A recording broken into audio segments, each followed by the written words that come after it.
scripture reading is John 8:12. When Jesus spoke again to the people, he said, I am the light of the world. Whoever follows me will never walk into darkness, but will have the light of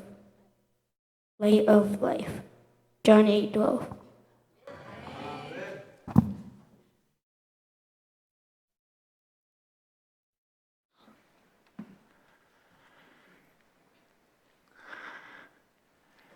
행복한 안식일입니다. 아멘. 아멘. 귀한 특창을 인해 감사합니다. 지금 오라. 지금 오라. 여러분, 우리가 지금 왔습니다. 그렇죠? 우리 인자한 주님을 만나는 귀한 시간이 되길 간절히 바랍니다. 오늘 본 교회를 방문해 주신 여러분들이 계십니다. 우리 캐런 앤 제임스, 우리 올리비아의 부모님들, Welcome to our church. 아주 함께 예배하게 된 것을 인해 기쁘게 생각합니다. 그리고 우리 이춘자 집사님의 친구분 되시는 우리 이기녀 집사님, 버지니아에서 오셨고, 또 함께 우리 임종숙 선생님과 케이시 함께 하셨습니다. 우리 환영합니다. 감사합니다. 그리고 오랜만에 우리 김경수 집사님 여행을 마무리하시고 건강한 모습으로 또 오셨습니다. 감사합니다. 네. 다음 주는 저희가 아틀란타에서 특별한 강사 목사님을 모시고 EM 특별 안식일을 보내게 됩니다. 금요일 저녁에는 아마 뉴스방에서 지금 계획하고 있는데 모르겠어요. 이제 본당을 내어 드리는 게 좋을지 잘 모르겠는데 지금 고민 중에 있는데 EM 모든 가족들을 위해서 우리 그 데니엘 전, 한국 이름으로는 전상혁입니다. 전상혁 목사님이 영어로 이제 예배를 따로 드립니다. 영어로 예배를 드리고요.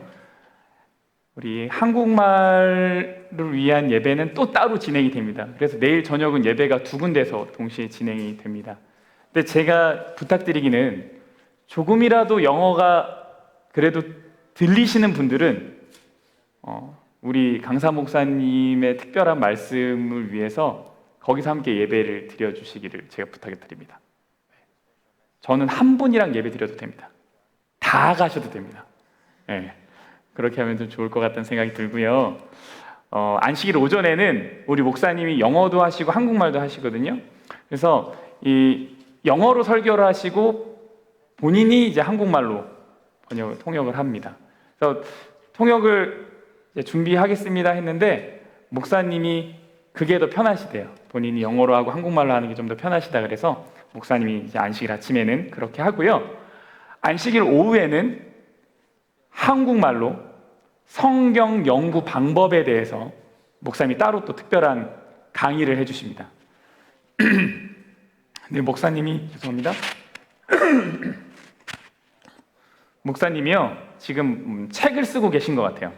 책을 쓰고 계시는데 그거에 대한 이야기를 한국말로 오후에 성경 오후 특별 집회가 또 있습니다. 그래서 다음 주는 금요일 저녁, 안식일 아침, 그리고 안식일 오후 이렇게 세 개의 특별 집회가 있다. 꼭 기억해 주시고 특별히 우리 가족들과 친구분들 초청해 주시면 대단히 고맙겠습니다.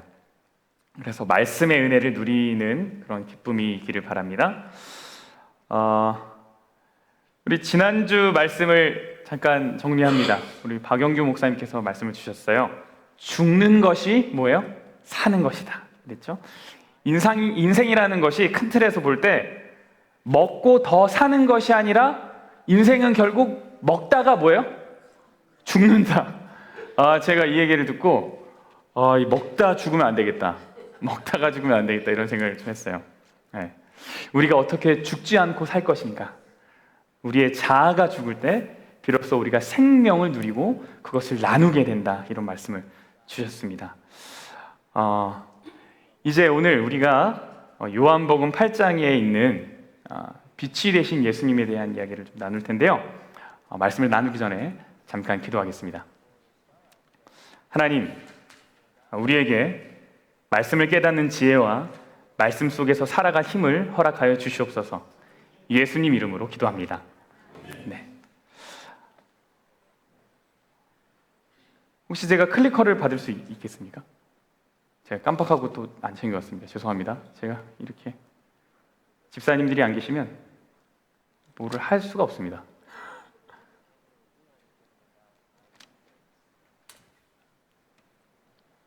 감사합니다.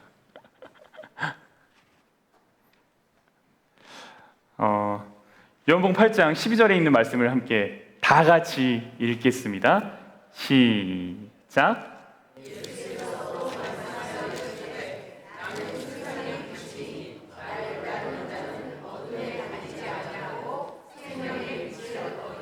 아멘. 아멘.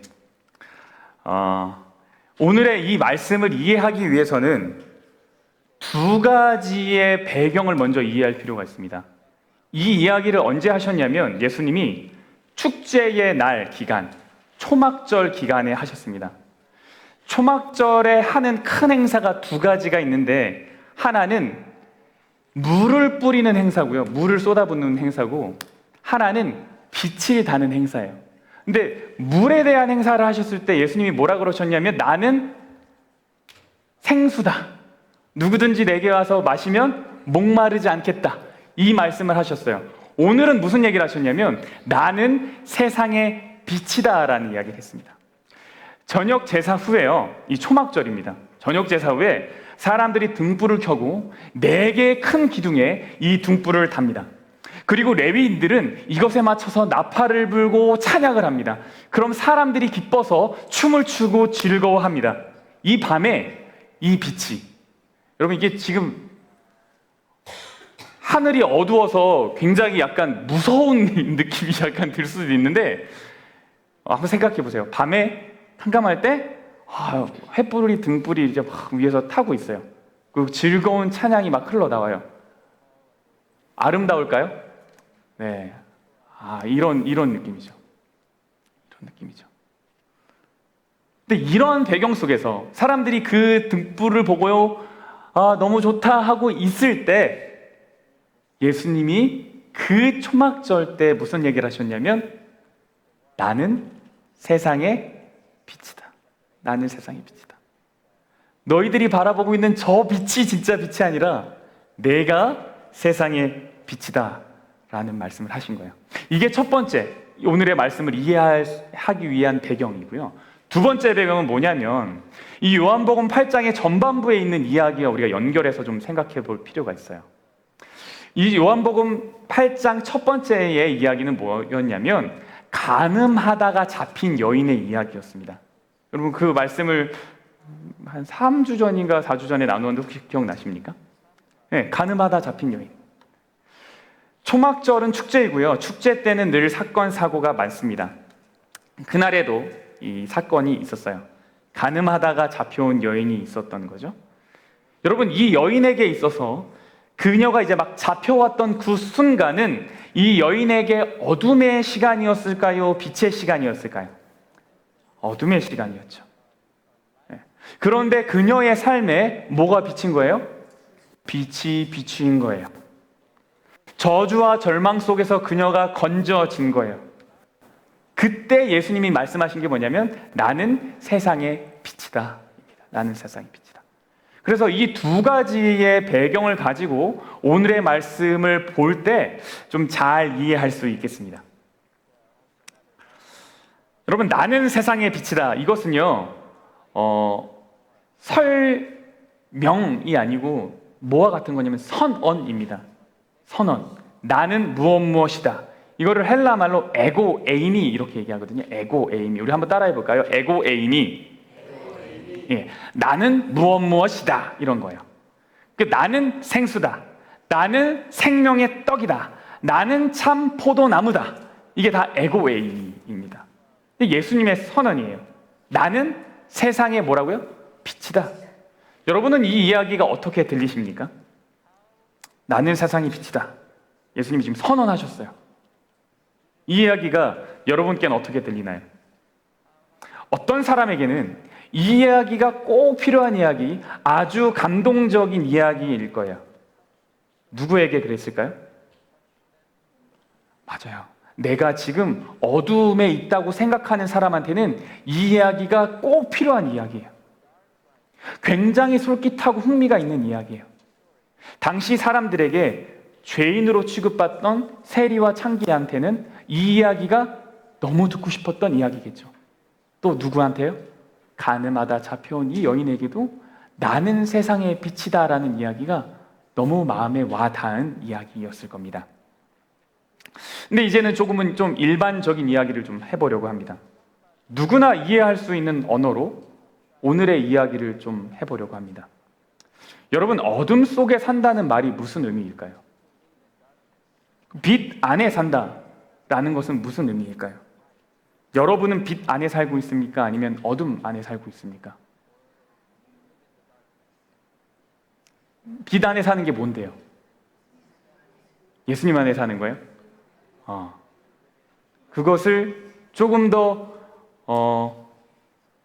우리의 언어로, 일상의 언어로 다시 한번 좀 살펴보려고 합니다. 제가 가늠하다 잡힌 여인이죠. 제가 고등학교 때 중국으로 선교 여행을 간 적이 있습니다. 네, 그때가 백두산 근처에 있는 동네로 선교 여행을 갔었어요. 봉사대를 간 거죠. 그래서 거기에 있는 조선족 친구들한테 영어도 가르쳐주고 이제 뭐 한글 노래도 가르쳐주고, 근데 예수님을 이렇게 바로 직접적으로는 전하면 잡혀가니까 몰래 이렇게 그런데 밤이 되었어요. 그래, 밤이 되었는데 그날은요, 달도 뜨지 않고 별도 보이지 않았던 밤이었어요. 정말 칠흑 같은 밤이라는 말이 너무나 잘 어울렸어요. 근데 그때 당시 이게 몇 년 전이냐면 20년도 더 된 일이거든요. 중국의 시골 동네라서요, 가로등도 하나도 없어요. 그러니까 한 8시가 지났는데 동네 불이 다 꺼지는 거예요. 너무 깜깜해요. 그날 밤에 제가 뭘 했냐면, 친구들이랑 그 조선족 친구 한 명이랑 같이 뭘 했냐면, 수박 한 덩이를 사서 이제 우리 숙소로 돌아오는 길이었는데, 제가 지금까지 경험해 본 것 중에 가장 깜깜한 순간이었습니다. 그래서 그때 그 경험을 하고 그 이후로도 그와 같은 어둠을 경험해 본 적이 없어요. 보통 어두운 것에 오래 있으면 적응시라는 게 생기거든요. 이게 뭐냐면, 오래 있으면 나중에 조금은 보여요. 근데 정말 안 보여요. 그래서 걸어가는데 제 바로 앞에 있는 친구의 발을 걸어요. 제 친구가 넘어지고 저도 넘어지고 안 보이니까요. 근데 여러분, 우리가 어둠에 산다라는 말의 의미가 뭘까요? 그것은 사실 단순히 공간적인 어두움을 말하는 것은 아니죠. 도대체 어둠에 산다, 그 말의 의미가 뭘까?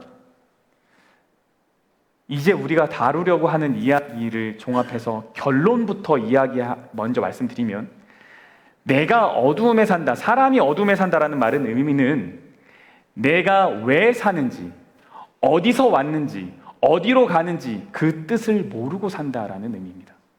내가 어둠에 산다는 것은 삶의 의미를 모른다는 거예요. 뜻을 모른다는 거예요. 내가 어디서 와서 어디로 가는지 모르고 사는 거예요. 무엇인가 열심히 하고 나의 기쁨을 위해서 부단히 노력하지만 채워지지 않는 삶을 살아가는 것, 다시 말해서 길을 헤매이는 것, 이것이 어둠에 있는 것입니다. 예수님이 바리새인들에게 분노하셨던 이유가 뭐냐면, 사람들을 그런 어두움 속에 갇히게 하는 일을 했기 때문입니다. 무엇을 이용해서요? 자신의 종교성을 이용해서요. 가늠하다 잡힌 여인이 그랬습니다. 바리새인과 서기관들이요, 이 여인의 연약한 마음, 아주 약하고 약한 마음을 이용해서 무엇을 하냐면, 자신들의 종교적 위상을 세우고 그들 앞에 왕 노릇을 하려고 하는 거예요. 바리새인들이 뭐 하냐면, 직업적으로 불결할 수밖에 없는 직업을 가진 사람들이 있겠죠. 근데 유대인들은 정결과 청결과 거룩을 강조한단 말이에요. 그러면 어쩔 수 없이 불결한 것에서밖에 일할 수 없는 사람들에게 자신들의 종교적인 권위를 이용해서 그들 앞에 왕노릇하려고 하는 거예요. 그러니까 기만적인 종교, 그것은 무엇인가 하면 어둠을 먹이 삼아서 희생하는 거죠. 요즘 사실 한국에 이슈가 되고 있는 것이 있는데 그게 뭐예요? 사이비 이단, 그죠? 그 사람들이 정말 나쁜 이유가 뭐냐면 사람들의 연약한 마음, 그것을 이용해서 그들을 희망을 주는 것처럼 이야기하지만 실제로는 뭐예요? 어둠에 갇혀버리게 하고 자신들의 이득을 삼는 그러한 일들을 하기 때문에 정말 나쁜 거죠. 여러분, 어둠에 살아간다라는 것은 뜻을 모르고 살아간다는 것이기 때문에 반대로 빛에서 살아간다라는 말의 의미는 뭘까요? 그것은 살아가는 의미를 안다. 그죠? 내가 살아가는 뜻을 안다. 삶의 뜻을 안다. 그것을 발견했다. 이런 의미일 것입니다. 그래서 여러분, 사람이요, 내가 오늘 왜 살아가는가를 알면 내가 하루를 살아갈 힘을 갖게 됩니다. 넘어져도 일어날 힘이 있는 이유가 뭐냐면 삶의 의미를 알기 때문입니다. 소망을 갖고 꿈을 갖게 되는 근거가 있고 힘이 있는 삶, 그것이 빛 안에서 살아가는 삶입니다. 이것이 우리에게 매일매일 필요하겠습니다. 우리가 일상을 살아가다 보면요, 여러분, 무기력하고 부정적인 생각으로 우리 마음이 가득 채워질 때가 있어요. 그렇습니까? 여러분은 안 그러십니까? 살아가다 보면 정말 내가 막 무기력해질 때가 있어요. 그리고 정말 부정적인 것이 내 마음을 막 채울 때가 있어요. 이때 필요한 게 뭐냐면 내가 그래도 다시 살아갈 힘이죠. 내가 다시 살아갈 힘, 내가 다시 움직일 힘, 무엇인가 선한 것을 할 의지, 이게 우리에게 필요한데 그것이 어디서 오냐면 삶의 의미를 발견하는 데서 오는 거예요. 이것이 삶의 빛이죠. 이 빛이 매일매일 필요합니다.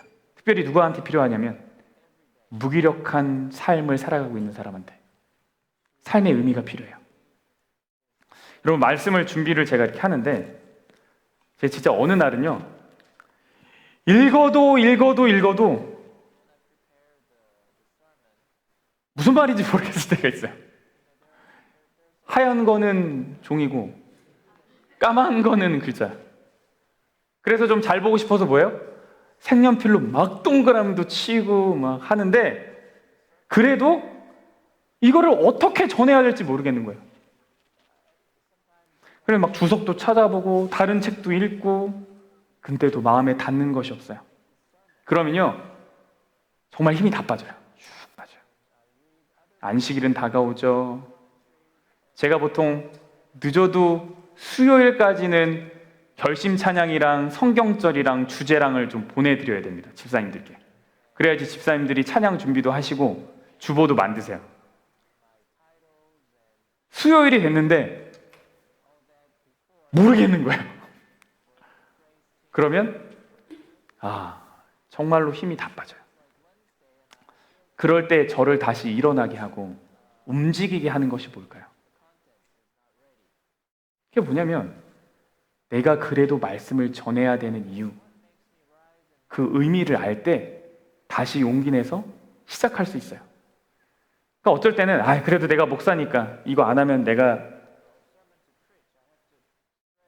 잘리겠어. 잘 준비해야지. 물론 이게 직업적인 이유 때문에 제가 말씀을 볼 수 있죠. 그러나 보다 깊이 들어가면 근본적으로는 뭐냐면 예수님이 나를 여기에 보내신 이유가 뭘까?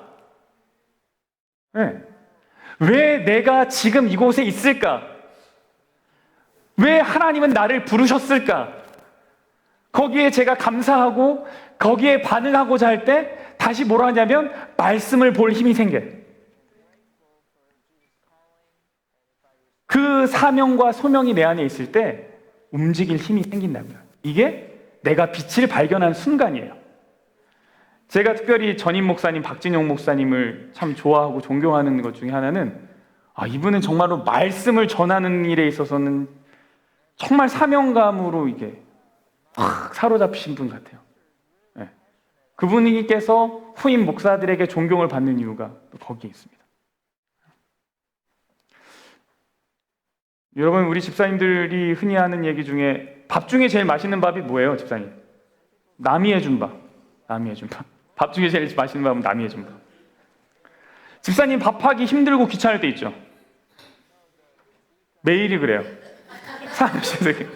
너무 솔직하게 말씀하셨는데 삼시세끼를 다 차려봐요. 아침 차리고 설거지하고 뒤돌아 앉으면 또 점심에 뭐 먹일까? 그럼 힘들 때 가끔 뭐예요? 바깥에서 뭐 사다 먹이지만 그 저녁엔 또 뭐예요? 점심에 사다 먹였는데 어떻게 저녁도 사다 먹이냐 뭐 이런 생각이 들잖아요. 내가 무슨 식모도 아니고 밥을 차린다고 월급을 주는 것도 아니고, 근데 여러분으로 하여금 다시 그래도 밥을 차리게 하는 힘은 어디서 나와요? 내가 그래도 밥을 차려야 할 의미와 이유를 알 때예요. 그래도 내가 엄마인데, 그래도 나 없으면 이 인간을 누가 먹여? 이런 생각을 하게 될 때, 그게 의미로 다가올 때 다시 그래도 움직이게 되죠. 우리 인생도 마찬가지예요. 우리가 왜 사는지, 어디서 왔는지, 어디로 가는지 이것을 알 때 살아갈 힘이 생겨요. 예수님이 내가 세상의 빛이라고 말하신 이유가 여기 있어요. 여러분, 예수님의 그림을 보면 얼굴이 잘생겼습니까? 못생겼습니까? 아주 훈남이에요. 코도 참 오똑하고 눈은 어쩜 그렇게 깊은지. 일단 저랑은 사이즈가 달라요. 아주 너무 크게 우셨어요, 집사님. 네. 근데 예수님이 빛이신 이유가 그 얼굴을 보고 막 그 그림에서 막 후광이 나서 빛이 아니에요. 오히려 예수님은 흠모할 것이 없게 생겼다 그랬어요, 성경에. 그럼 예수님이 왜 빛입니까? 예수님이 내가 빛이라고 말한 이유가 바로 여기에 있는 거예요. 예수께서 대답하여 이르시되 내가 나를 위하여 증언하여도 내 증언이 참되니, 이게 내가 빛이다라고 말한 이유에 나오는 거예요. 나는 내가 어디서 오며 어디로 가는 것을 알거니와 너희는 모른다. 예수님이 내가 빛이라고 하신 이유, 정말 예수님이 빛이실 수 있는 이유, 그것은 예수님은 어디서 오고 어디로 갈 것인지를 분명하게 알기 때문이죠. 뜻이 있는 삶을 사셨기 때문이에요. 그리고 예수님은 이 삶에 우리를 초청하시는 거예요.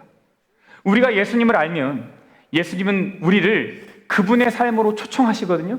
그게 뭐냐면, 우리는 어디서부터 왔고 어디로 갈 것이며 내가 살아가는 의미는 무엇인지를 알게 되기 때문입니다. 내가 왜 이 땅에 있는지를 알게 돼요. 뜻을 발견하는 거죠. 그러면 빛 안에서 살아갈 수 있는 거예요. 여러분, 예수님이 빛이신 또 하나의 이유는요, 그분이 사랑이시기 때문입니다. 이것은 사실 첫 번째 삶의 의미를 발견한 것과 아주 밀접한 연결이 되어 있는데, 여러분, 대부분의 사람이 사랑을 하게 되면 살아갈 이유를 발견했다고 이야기합니다.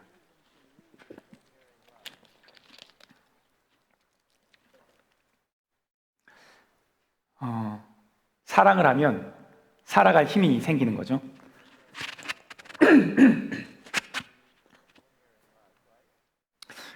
그럼 여러분, 그 연애하는 사람은 다 빛 안에 사는 겁니까? 참 빛 안에 사는 거예요? 내가 사랑하는 사람을 만났어요. 그럼 참 빛에 사는 겁니까? 처음 연애할 때요, 굉장히 따끈따끈하죠. 막 사랑으로 온몸을 태우고 있는 때, 너무 오래돼서 기억이 안 나십니까? 제가 아주 예전에 아내한테 보낸 편지를 읽은 적이 있는데, 조수기 집사님 왜 격하게 고개를 좌우로 뜨세요? 집사님도 읽으신 적 있습니까? 이거 읽으려면 마음을 아주 단단히 먹어야 돼요. 마음을 아주 단단히 먹어야 돼요. 그 옆에 김치 하나를 갖다 놔야 돼요. 무슨 정신으로 내가 이 말을 썼을까? 어떻게 이렇게 느끼하게 구구절절 온갖 소리를 다 넣었을까?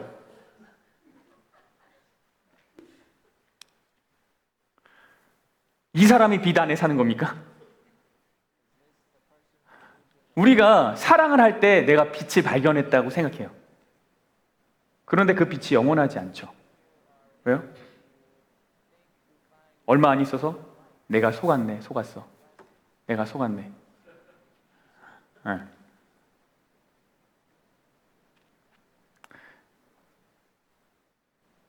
처음 만날 때는 내가 이 땅에 있는 이유가 이 여자 때문이라고 생각하지만 실상은 아닌 경우가 훨씬 많아요.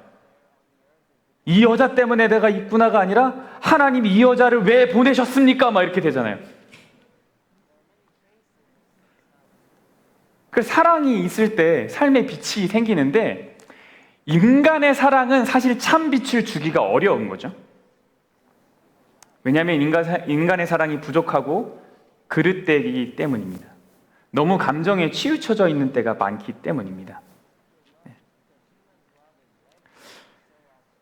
그래서 우리는 참 사랑이 필요해요. 참 사랑. 분명한 것은 사랑은 사람의 삶의 빛이 된다는 사실이에요. 제가 종종 마음에 지침이 있을 때, 아이들이 말을 참 안 들을 때, 그럼 제가 하는 일이 있습니다. 옛날 사진을 봐요. 아이들과 함께 지냈던 옛날 사진. 그걸 보면, 되게 기분 안 좋은 사진을 찍지 않잖아요.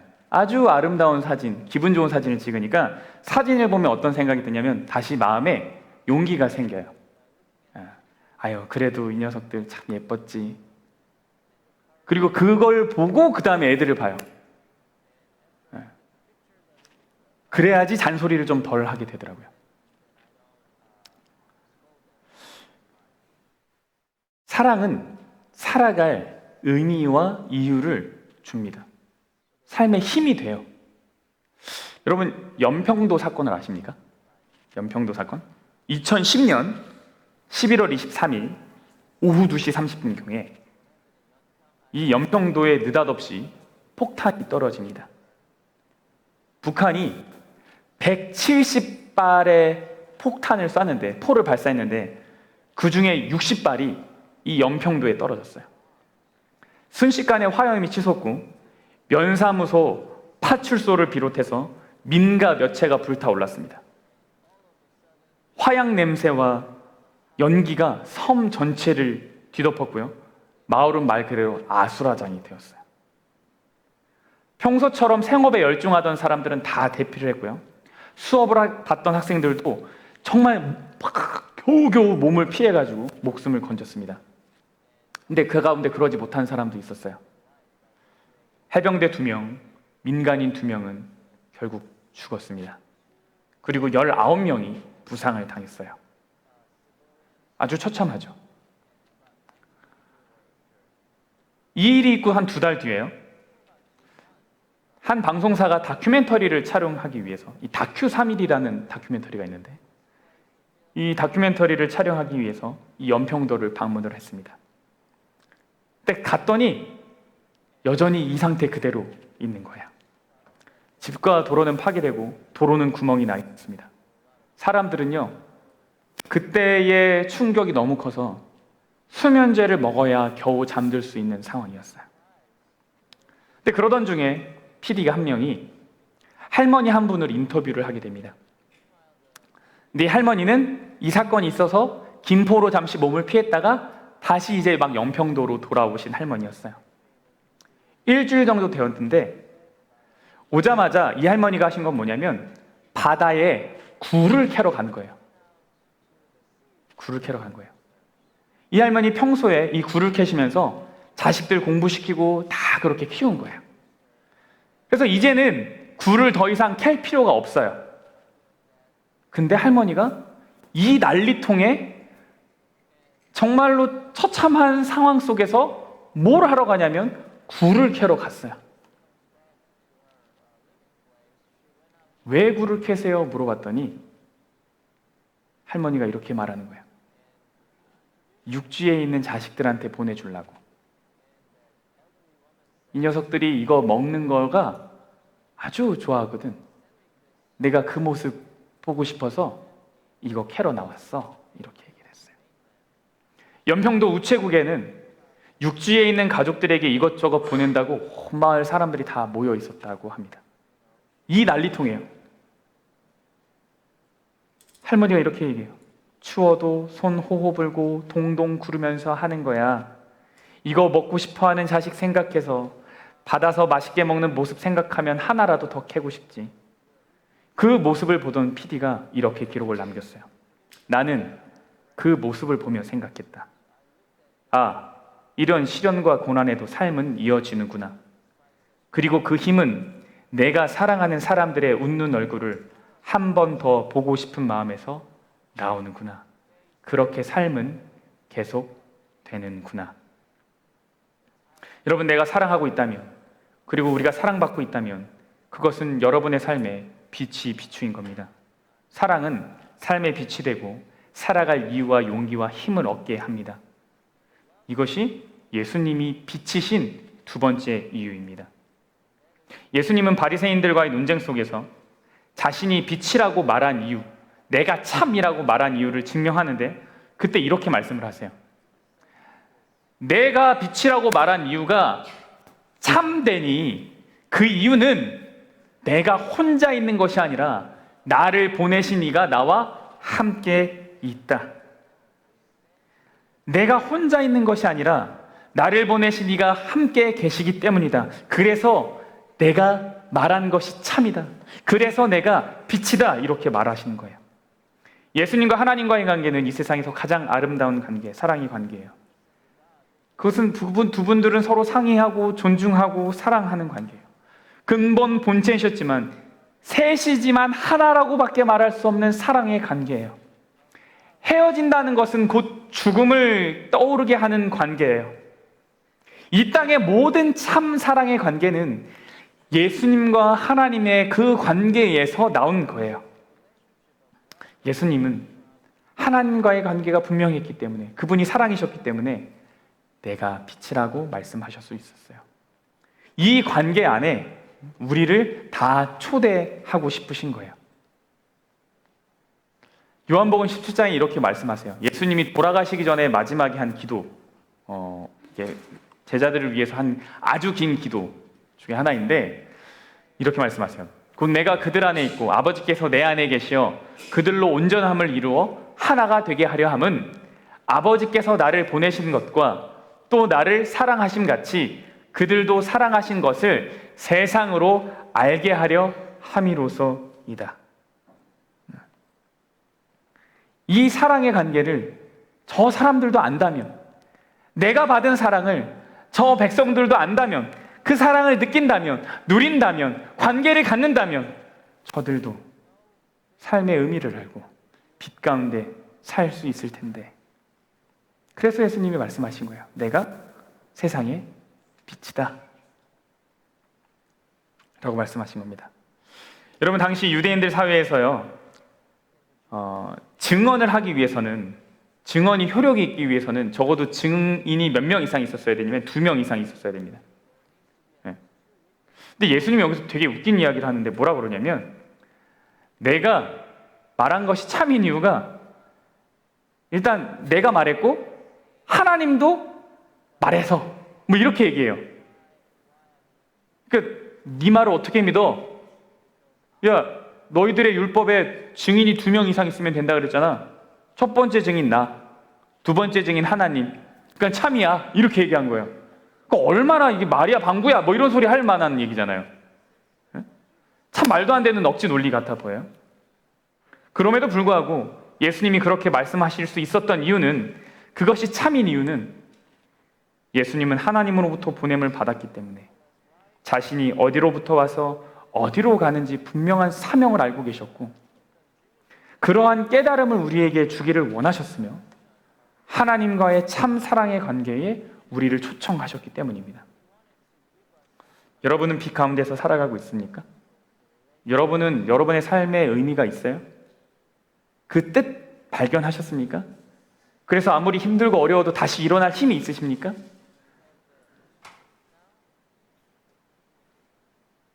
왜 우리는 그 빛 가운데 사는 게 그렇게 힘들어요? 내가 알았잖아요. 들었잖아요. 근데 왜 내 삶은 어두운 것 같죠? 이런 생각 안 드십니까? 찬란해야 되잖아요. 예수님은 우리가 단순히 빛을 보는 것을 원하지 않으시고 빛을 누리며 살기를 원하세요. 다시 말해서 삶의 의미와 사랑의 관계를 누리며 살기를 원하신다는 거예요. 오늘의 본문 8장 12절을 다시 보겠습니다. 보세요. 예수께서 또 말씀하여 이르시되 나는 세상의 빛이니 나를 뭐하는 자는요? 따르는 자는. 여기서 나를 믿는 자는 어둠에 다니지 않겠다라고 말하지 않으셨다는 것을 주목하십시오. 예수님 뭐라 그러셨냐면 나를 따르는 자가 어둠에 다니지 아니고 생명의 빛을 얻겠다 이렇게 말씀하셨어요. 여러분 요한복음 8장은요 믿음과 따르는 것을 사실 분리해서 이야기합니다. 31절에 보면 예수님의 말을 믿은 사람들이 나와요. 근데 그 믿은 사람들에 대해서 예수님이 뭐라 그랬냐면 너희가 내 말씀에 거해야 된다. 그래야지 내 제자가 된다 이렇게 얘기했어요. 믿는다고 얘기하는 그 사람들한테도 뭐라고 말씀하셨냐면 아니 내 말 안에 거해야지. 내 제자가 돼야지 이렇게 말씀하셨다는 거예요.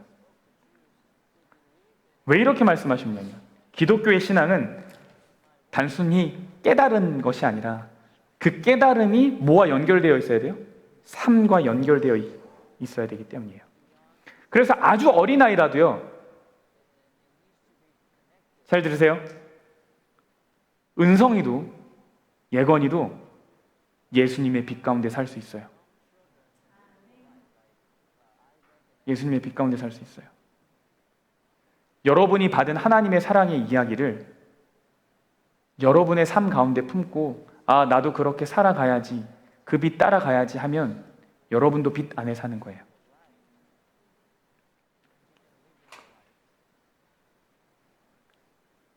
그래서 우리가 참으로 예수님의 빛을 우리의 것으로 삼고 누리기 위해서는 우리가 예수님의 삶을 따르는 그런 길을 걸어야 됩니다.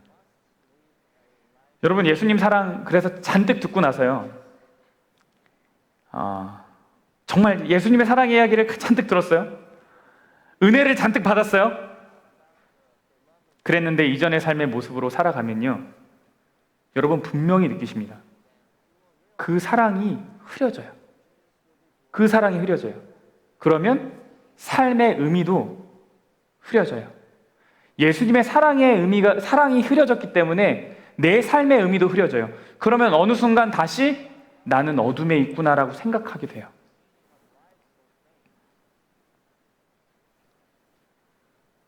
그거는 제가 경험해서 알아요. 분명 예배를 드릴 때 말씀을 딱 들었을 때 와 정말 이거다 에이멘 이렇게 하고 그리고 나서 아무렇지도 않게 습관적으로 아주 작은 것에서부터 예수님을 따르는 일을 포기하기 시작하잖아요. 뭐 이거 하나가 뭐 얼마나 크겠어. 큰 죄도 아닌 것 같은데. 계속 그렇게 하면 그 사랑의 의미가 사랑이 어느 순간 흐려져요. 그게 흐려지면 뭐가 흐려지냐면 내 삶의 이유도 흐려져요. 그러면 다시 나는 어둠에 있게 된다는 거예요. 그래서 여러분 예수님께서 간음하다 잡힌 여인에게 다시 가서 죄를 범하지 말라고 하신 거예요. 계속해서 빛 안에서 살아가라고 하신 거예요. 저는 이 사실이 얼마나 감사한지 모릅니다. 빛을 따르라 하군 이 말이 너무너무 좋아요. 여러분 세상의 리더십은 어떤 리더십이냐면 나를 따르라 라고 하는 거죠. 나를 따르라. 그래서 가끔 와이프가 저한테 얘기해요. 당신은 리더십 책 좀 읽으라고. 혹시 듣고 있을까요? 아내가 리더십 책을 읽으래요. 그 얘기는 뭐예요? 당신한테 채울 게 있다, 이런 얘기겠죠. 당신 좀 이런 것 좀 채웠으면 좋겠어. 세상의 리더십은 리더가 잘나야 돼요. 능력이 있어야 돼요. 그래서 이 리더를 보고 따라갈 수 있어야 돼요. 이게 세상이 말하는 리더십이에요. 그런데 기독교의 리더십은 나를 따르라가 아니죠. 기독교의 리더십은 뭐예요? 예수님을 따르라 해요. 빛을 따르라. 우리 함께 따라갑시다. 만약에 여러분 나를 따르십시오 라고 해야 된다면 저는 당장 목회를 그만둬야 됩니다. 부족한 것이 많기 때문이에요. 근데 기독교 리더는 나를 따르라고 하는 것이 아니죠. 내가 옳다고 하는 것이 아니에요. 내가 빛이다라고 하는 것이 아니에요. 기독교의 리더는요, 예수님의 리더는요, 예수님이 빛이다라고 말하는 사람이에요. 여기에 희망이 있죠. 그래서 여러분, 내 말이 맞으니까 나 좀 따라와 라고 한다면, 내 말이 맞으니까 날 좀 따라와 라고 계속 한다면 결국 100% 어둠으로 갑니다. 우리가 서로 다툴 때 내 말이 맞아, 내 말이 맞아, 여기선 아니야 내 말이 맞아, 계속 싸우잖아요? 그러면 결국 그러다 보면 어디로 간다고요? 어둠으로 간다고요. 우리가 어디로 가야 되냐면 우리 예수님한테 가자, 예수님한테 가자, 이렇게 되어야 돼요. 오늘의 내용을 정리합니다. 우리가 비단에서 살기 위해 필요한 것이 있습니다. 그것은 삶의 뜻을 아는 것이고 사랑을 경험하는 것이에요. 예수님이 빛이 되신 이유는 그분은 사명이 분명하셨고 사랑을 가지셨기 때문이죠. 우리가 예수님을 따라갈 때 우리 역시 삶의 의미를 알게 되고 사랑의 관계를 경험하게 되는 것입니다. 예수님은 세상의 빛이에요. 근데 여러분, 요한이 말한 이 세상이요, 어떤 것이냐면 아름다운 세상이 아니에요. 요한이 세상이라고 할 때, 세상, 요한이 말하는 세상은 그가 말하는 세상에 대한 그 이미지가 있어요. 그것은 뭐냐면 죄가 많고 미움이 많고 배신이 많고 질투가 많고 공허가 있는 곳, 그것이 요한이 바라보는 세상이었어요. 하나님이 세상을 이처럼 사랑하사라고 할 때 그 세상은 우리가 있는 아름다운 세상이 아니라 그 미움과 배신이 잔뜩 있는 그 세상이었어요. 근데 예수님은 그 세상의 빛이시래요. 저 하늘에 빛나는 밝은 별, 그 빛이 아니라는 거예요. 그러니까 여러분, 예수님을요, 저 하늘에 빛나는 별로 두지 마세요. 예수님을 저기 보이는 찬란한 빛으로 두지 마세요. 예수님은 세상의 빛이에요. 이게 무슨 말이냐면 우리 마음속에 공허하고 미움이 있고 용서가 없고 질투가 많은 이 마음에 빛이라는 얘기예요. 그 안으로 예수님의 빛을 가져오십시오. 가져오십시오. 여러분, 이 빛이 우리 안에 선한 능력이 되기를 간절히 바랍니다. 네. 그렇게 되어줄 것을 믿고 바라는 모든 분들을 우리 함께 일어나셔서 찬양하시죠. 우리 함께 선한 능력 찬양하겠습니다.